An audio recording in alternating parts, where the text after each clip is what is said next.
जय हिंद दोस्तों, विज्ञान क्लासेज में एक बार फिर से आपका स्वागत है। हम पढ़ रहे थे फिजिक्स। दोस्तों जेंटलमैन, जो चैप्टर चल रहा था अपना फर्स्ट विद्युत आवेश व क्षेत्र कक्षा 12 का CBSE, RBSE और NCERT KVS यह सिलेबस इसमें इंक्लूड है। और हम 4 भाग कंप्लीट कर चुके थे और 4 भाग अगर आपने नहीं देखे हैं तो आप डिस्क्रिप्शन में और आई बटन पे जाके आराम से अवेलेबल हो जाएंगे, उन्हें देखिए और अपने कंसेप्ट क्लियर कीजिए। आज हम बहुत ही इम्पोर्टेंट टॉपिक पढ़ने वाले हैं। इम्पोर्टेंट टॉपिक यह है कि आज एक ऐसा टॉपिक पढ़ेंगे जिसके क्वेश्चंस हर एग्ज़ाम में, हर परीक्षा में आपसे पूछेगा तो पूछेगा। अगर इस सब्जेक्ट से रिलेटेड कोई भी पेपर दोगे उसमें वो पूछेगा इस चैप्टर से कि इस चैप्टर का सबसे इम्पोर्टेंट पार्ट है ये देख लो, इम्पोर्टेंट पार्ट्स में से एक है ये। तो जेंटलमैन, उससे पहले हम एक छोटी सी चीज़ पढ़ लेते हैं फटाफट, वो है आवेश का मात्रक। जेंटलमैन, आवेश के मात्रक कौन कौन से हैं ये जानना भी हमें ज़रूरी है, क्योंकि अब मात्रक अगर हमें नहीं पता होगा तो हम किस प्रकार से उसकी यूनिट डिसाइड करेंगे कि वह कितना है।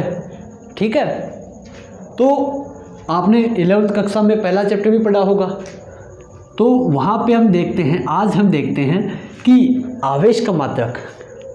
तो सबसे पहले हेडिंग डालो आवेश के मात्रक। आवेश के मात्रक डाल दिए, ठीक है। अब देखो ऐसा ही पद्धति में जो आवेश का मात्रक होता है वो क्या होता है, यह कूलॉम होता है आवेश का सबसे इम्पोर्टेंट है कूलॉम।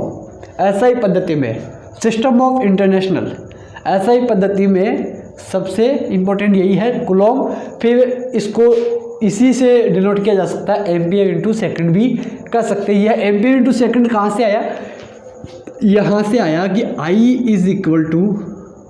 = Q/T यह होता है, हम जानते हैं। और नहीं जानते हो तो हम अगली कक्षाओं में इसे इत्मीनान से पढ़ेंगे।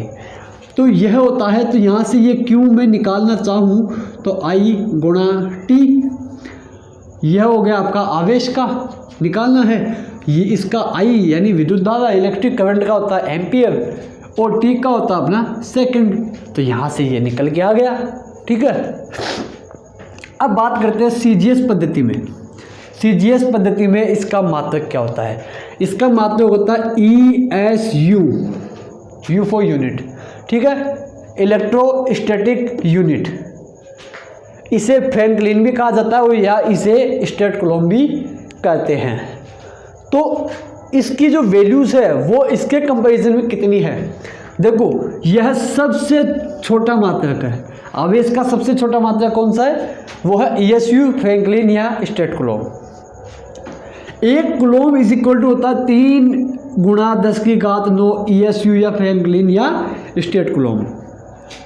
या इसको अगर मैं इस प्रकार से लिखूं, देखो ये तो 1 कूलॉम की वैल्यू आ गई। अगर 1 ESU की वैल्यू में निकालना चाहूँ, 1 ESU या फ्रैंकलिन की वैल्यू हो जाएगी, यह इसके नीचे चला जाएगा, तो 3 × 10⁻⁹ कूलॉम, यानी बहुत ही छोटी वैल्यू है। ये सबसे छोटी वैल्यू है इसकी, आवेश की सबसे छोटी वैल्यू। अब बात करते हैं आवेश का चुंबकीय मात्रक। ठीक है, वो होता है EMU, इलेक्ट्रोमैग्नेटिक यूनिट। ठीक है, EMU, इलेक्ट्रोमैग्नेटिक यूनिट। अब एक EMU में अपने इतना ESU होता है, यानी कि 3 × 10⁻10 ESU होता है। मतलब इससे तो यह बहुत बड़ा है। ठीक है, 10 गुना बड़ा है। तो अगर इसको मैं कूलॉम में कन्वर्ट करना चाहूँ तो 1 EMU = 10 कूलॉम हो जाएगा।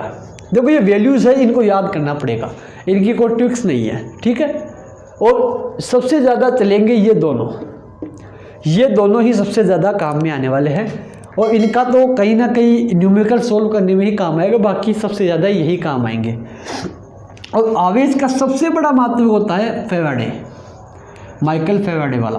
ठीक है, फेराडे कहता है कि 1 फेराडे = 96,500 कूलॉम होता है। सबसे बड़ा मात्रक है ये, 96,500 कूलॉम 1 फेराडे के बराबर होता है। ठीक है, मैं हट गया हूँ और आप इसका स्क्रीनशॉट ले लीजिए या वीडियो को पॉज करके इसका नोट्स बना लीजिए। नोट्स आप बना रहे हो कि नहीं कमेंट बॉक्स में मुझे ज़रूर बताइए, ताकि इससे हमें भी मोटिवेशन मिलता है। ठीक है, मैं इसको मिटा रहा हूँ। अगली स्लाइड में हम पढ़ेंगे कूलॉम का नियम। हाँ, तो इस स्लाइड में हम देखते हैं कि कूलॉम का नियम क्या कहता है। देखो, इसमें एक टर्म्स आएगी, वो है बिंदुवत आवेश। देखो हेडिंग डाल दो आप, कूलॉम का नियम। अब जो कूलॉम के नियम में एक ये आप देखो, यहाँ पे एक टर्म्स आएगी बिंदुवत आवेश, कि ये बिंदुवत आवेश क्या होता है उसको समझते हैं, क्योंकि सब कुछ क्लियर करना है हमें। बिंदुवत आवेश क्या कहता है कि कोई दो ऐसे आवेश जिनका आकार उनकी मध्य दूरी मतलब डिस्टेंस की तुलना में सूक्ष्म हो। ये तो डेफिनेशन है। अब देखो ये कहना क्या चाहता है कि कोई भी दो आवेश है, ठीक है। मान लिया कि मेरे पास ये कोई दो आवेश है, ठीक है। अब मैं इनको इतनी डिस्टेंस पे रखूँ, इतनी दूर रखूँ कि इनका जो आकार है वो इस डिस्टेंस की तुलना में बहुत कम हो। मान लिया इन्हें मैं 3 किलोमीटर दूर रख दूँ तो तब इनका आकार बहुत कम हो जाएगा, क्योंकि इस प्रकार से कि इनके बीच की जो डिस्टेंस है वो बहुत अधिक है और इनका आकार बहुत छोटा है। जैसे अगर हम यम यानी प्लूटो और अगर सन दोनों का एग्जाम्पल ले तो ये दोनों भी एक बिंदुवत है। किस प्रकार से? क्योंकि इनका आकार वैसे बड़ा है लेकिन इनके मध्य की जो इसकी डिस्टेंस है, इन दोनों के बीच की डिस्टेंस है, उसके कंपैरिजन में वह दोनों छोटे हैं। उसके कंपैरिजन में वह छोटे हैं। जैसे मान लिया कि मैं 6 फीट का हूँ, ठीक है, लेकिन मैं खली की तुलना में छोटा हूँ, तो वही है, उनकी तुलना में मैं बहुत छोटा हूँ। तो यही है कि भले मैं औरों की तुलना में बड़ा हो सकता हूँ लेकिन उनकी तुलना में छोटा हूँ आकार में। तो वही कंसेप्ट है कि सन और प्लूटो दोनों भी बिंदुवत आवेश है, बशर्ते उनके बीच की जो डिस्टेंस है वो उन दोनों के आकार से बहुत अधिक होनी चाहिए, या अन्य शब्दों में कहे कि बीच की जो डिस्टेंस है उन दोनों के आकार की तुलना में अधिक होनी चाहिए। ये तो कभी बता दिया कि उन दोनों का आकार बीच की डिस्टेंस की तुलना में अत्यंत सूक्ष्म होना चाहिए। ये होता है बिंदुवत आवेश। ऐसा नहीं कि अब जैसे अपने जो परमाणु में आवेश किस प्रकार से, जैसे ये है, ये अब ये इतने छोटे हैं कि इतनी सी डिस्टेंस की तुलना में भी ये बहुत छोटे हैं, इसीलिए इन्हें बिंदुवत आवेश कहा गया है। अब आगे देखते हैं कूलॉम का नियम का कथन क्या है। देखो, किन्हीं दो बिंदुवत आवेशों के मध्य लगने वाले आकर्षण या प्रतिकर्षण बल के परिमाण यानी मैग्नीट्यूड, इनकी वैल्यू परिमाण हेतु कूलॉम नामक वैज्ञानिक ने बताया कि लगने वाला बल F दोनों आवेशों के गुणनफल के समानुपाती होता है तथा मध्य दूरी यानी डिस्टेंस, बीच की जो डिस्टेंस है दोनों आवेशों के बीच की डिस्टेंस के वर्ग मीन्स स्क्वायर के व्युत्क्रमानुपाती अर्थात रेसिप्रोकल होता है। ये इसका कथन है।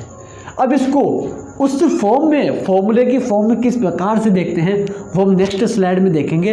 मैं आपको इसमें समझा दूँ कि मान ली कि दो आवेश है, ठीक है, उनको हम निकट लाएंगे तो जाहिर सी बात रखेंगे किसी निकाय में, तो जाहिर सी बात है उनमें फोर्स तो लगेगा बीच में, चाहे फिर वो आकर्षण का हो या फिर वह प्रतिकर्षण का हो, ठीक है। तो उस बल को ज्ञात करने के लिए भाई कितनी न्यूटन के बल से एक दूसरे को आकर्षित या प्रतिकर्षित करते हैं, तो वह चीज़ कूलॉम ने बताया कि हाँ हम इसको ज्ञात कर सकते हैं, और इसको ज्ञात करने का तरीका इस प्रकार से है जो हम नेक्स्ट स्लाइड में देखेंगे। लेकिन इस स्लाइड में आप लोगों को ये समझ में आया, मैं साइड में हो जाता हूँ, स्क्रीनशॉट ले लो या फिर पॉज करके इसको उतार लो या इसके नोट्स बना लो, ठीक है। अगले देखते हैं हम नेक्स्ट स्लाइड में कि क्या कहते हैं कूलॉम साहब का जो गणितीय स्वरूप है, उसका फॉर्मूला है, वो फॉर्मूला देखेंगे। देखते हैं वो कथन देखा आपने, वो जो इसकी डेफिनेशन थी उस डेफिनेशन को लिख लिया। अब देखो कि उसी के हिसाब से चलते हैं हम। हमारे पास कोई दो बिंदुवत आवेश है, ये कोई दो बिंदुवत आवेश है, मान लिया यह Q1 है, यह Q2 है, ठीक है। यह यहाँ से इनके बीच की डिस्टेंस इनके सेंटर से ली जाएगी, ठीक है, इनके सेंटर से इनके बीच की डिस्टेंस ये ले ली, यह डिस्टेंस है इनकी स्मॉल r, ठीक है। अब कहते क्या है कूलॉम सर?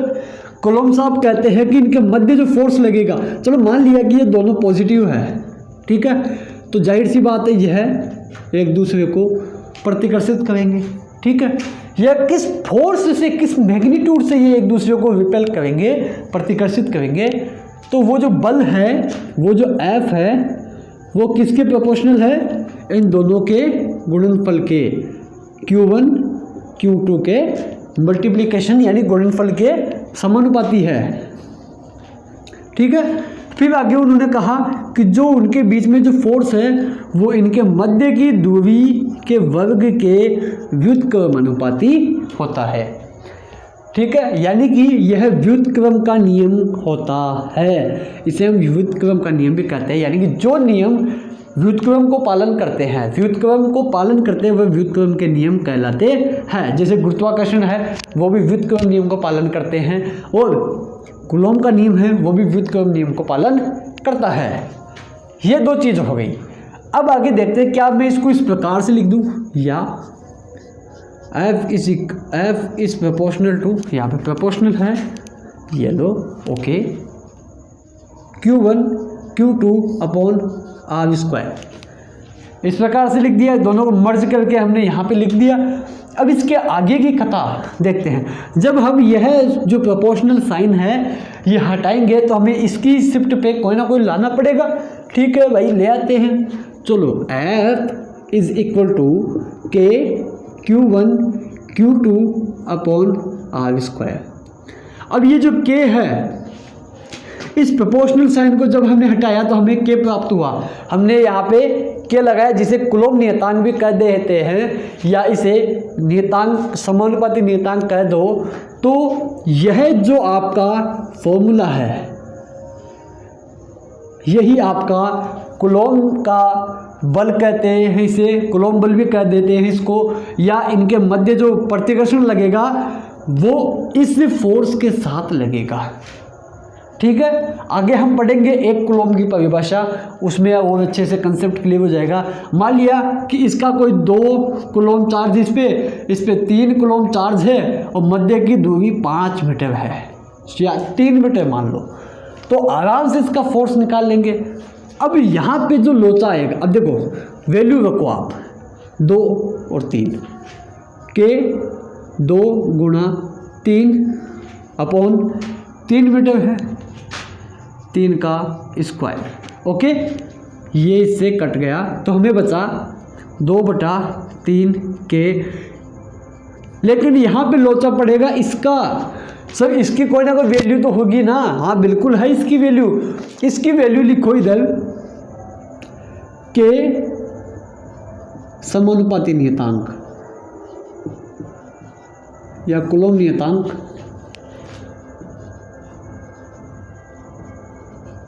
प्रोपोर्शनल कांस्टेंट, जिसकी वैल्यू 9 गुणा 10 की घात 9।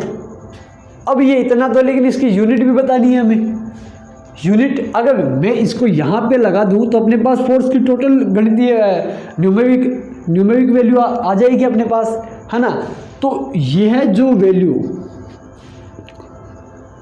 अब इसकी यूनिट देखते हैं। यह समझ में आया? अगर आपको Q1 Q2 दे दे, R स्क्वायर दे दे, ओके आपके पास है ही, तो आप आराम से बल निकाल लोगे न्यूटन में। अब इसको मैं मिटा देता हूँ, ये तो मैंने एग्जाम्पल के लिए ऐसे ही आपको बताया। अब देखो कि इसकी यूनिट किस प्रकार से निकाले। इसकी यूनिट अब भी हमने देखा था कि इस K की निकालनी है, तो K को यहाँ पे रखा, इस R को मैं इधर लेके जाऊँ, F R square upon Q1 Q2, इस प्रकार से लिख दूँ मैं इसको, इस फॉर्मूले को, क्योंकि हमने K की वैल्यू निकालनी थी। तो अब देखो यहाँ से F की जो यूनिट होती है वो न्यूटन होती है, कक्षा 11 में आपने पढ़ा होगा मैकेनिक्स में, और R जो है इसके बीच की डिस्टेंस है जो मीटर में होगी। अब स्क्वायर है तो स्क्वायर लगा दीजिए इसको, ठीक है। और ये Q1 है और Q2 है, दोनों की भले मैग्नीट्यूड कैसा हो लेकिन यूनिट तो सेम होगी ना, यूनिट सेम है, यूनिट कूलॉम है दोनों की, तो कूलॉम स्क्वायर। तो यह के का यूनिट आ गया हमारे पास।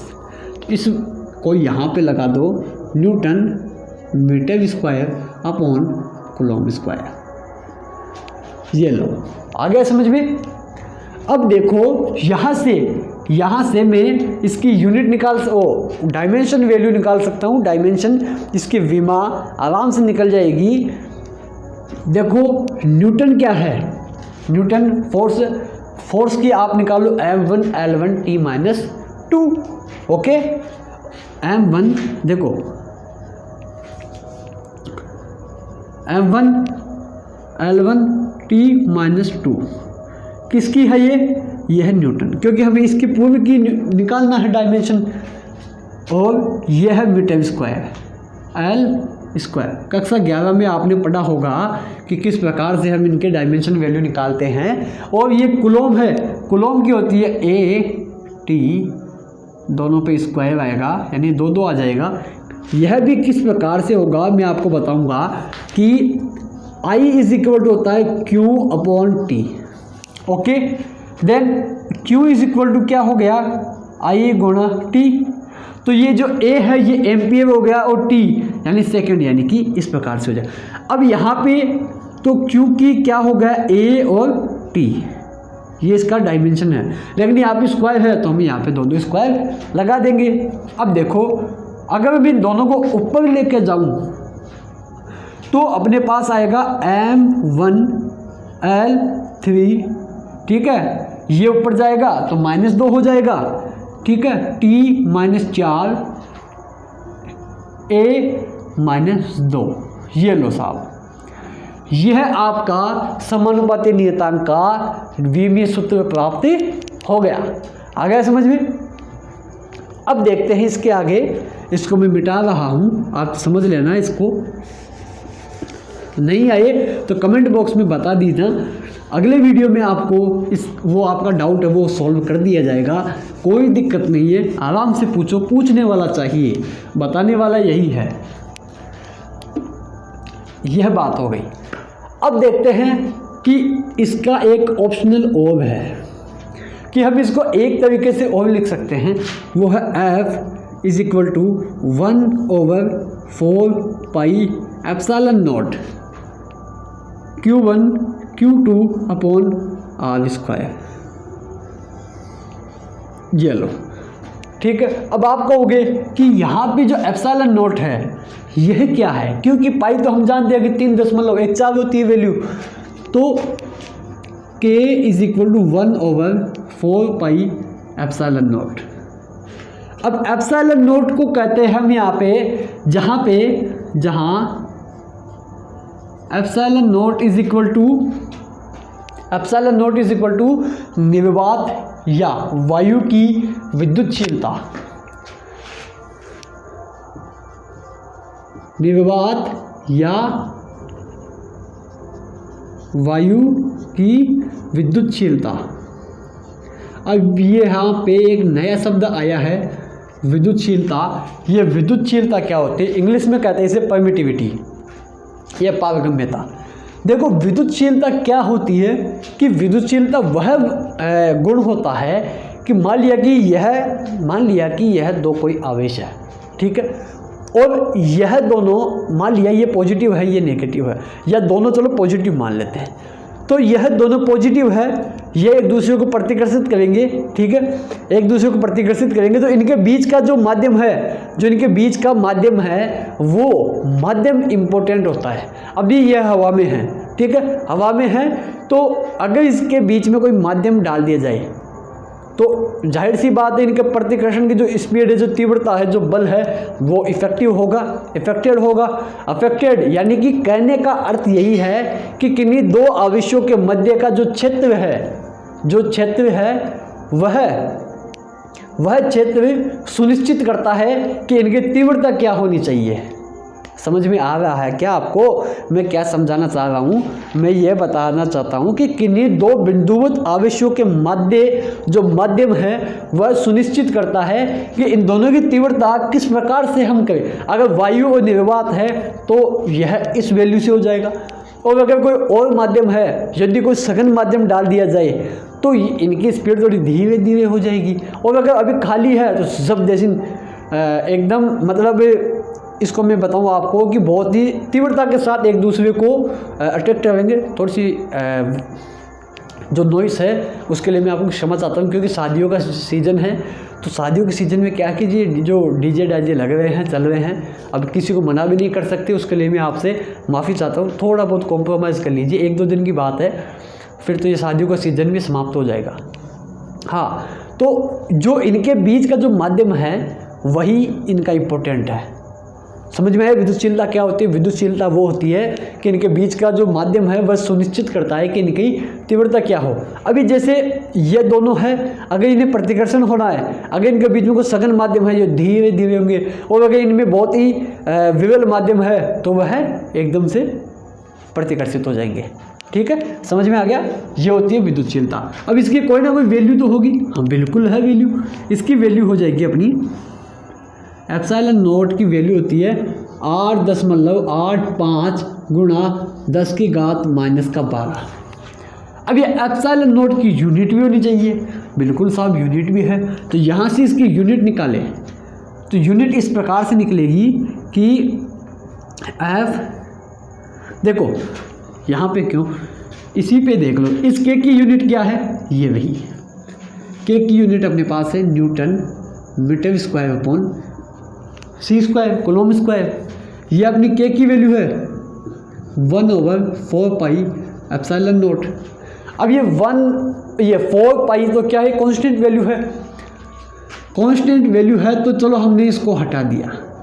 ठीक है, अब यह अगर मैं इसको ऊपर लेके जाता हूँ तो अपने पास यहाँ पे मिल जाएगा coulomb square newton into meter square. यह इसकी यूनिट आ गई। तो यहाँ पे मैं लिख दूँ coulomb square newton into meter square. ठीक है, आ गया समझ में? तो यह था आपका कूलम का अदिश निरूपण। देखो 2 निरूपण होते हैं, एक तो अदिश एक सदिश। यह अदिश निरूपण है, इसका सदिश निरूपण भी हम पढ़ेंगे।